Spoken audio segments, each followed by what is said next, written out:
TorahCafe.com.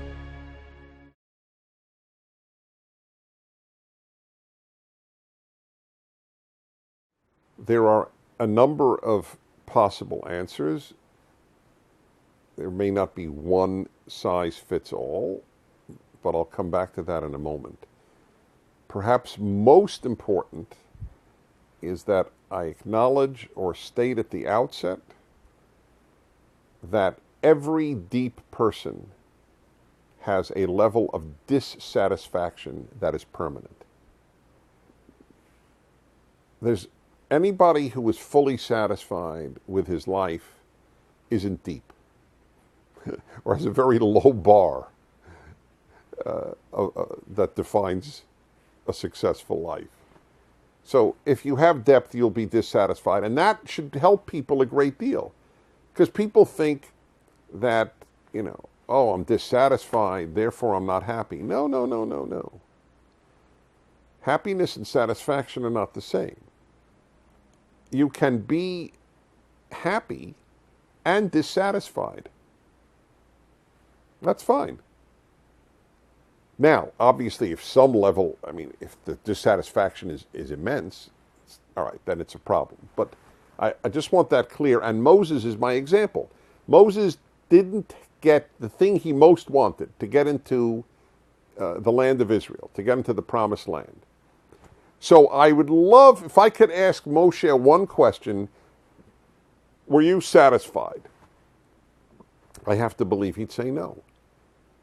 What, the man who talked most to God, who knew God better than anyone in our belief in history, who led the Jews out of Egypt, this man dissatisfied? Then we're all doomed, because we'll never have anything like what he had.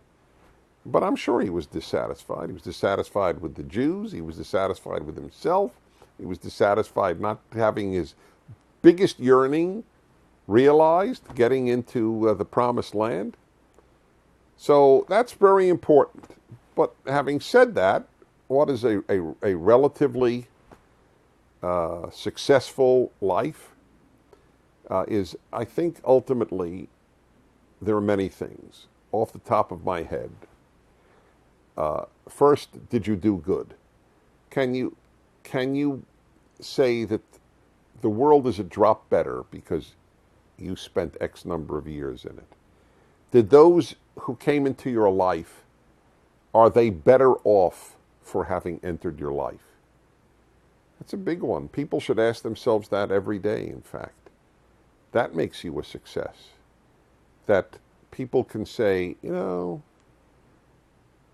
having known this person enriched me.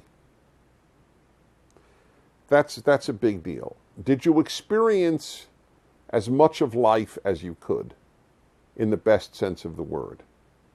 I don't, not have you experienced LSD or Coke, but have you, experienced bank robbery? I obviously don't mean that, but of all the legitimate pleasures, look, we're going to have to answer to God according to the Talmud for all the legitimate pleasures we didn't partake in. So, have you led a full life? Have you? I feel that very deeply. So I've gone to 100 countries. I've been to all 50 states. I really love embracing everything. That's been very important to me. Others, that's why, but others, that may not be important. I understand that. But I still think, have you had a rich life? And I certainly don't mean money. That's why, back to the children. I think children is important as part of a successful life. And so is a marriage. By the way, you could have a successful life and not have a successful marriage. It's better, in my opinion, it's far better to have been divorced than never married. Again, I don't think the purpose of life is to lead a painless life. It's to lead a full life. I wish you had a happy marriage. That's better. I agree with that. So there's the ethical, there is the intellectual, there is the experiential, there is the emotional, it's huge. number of areas that could bring a person to say, I've had a relatively successful life.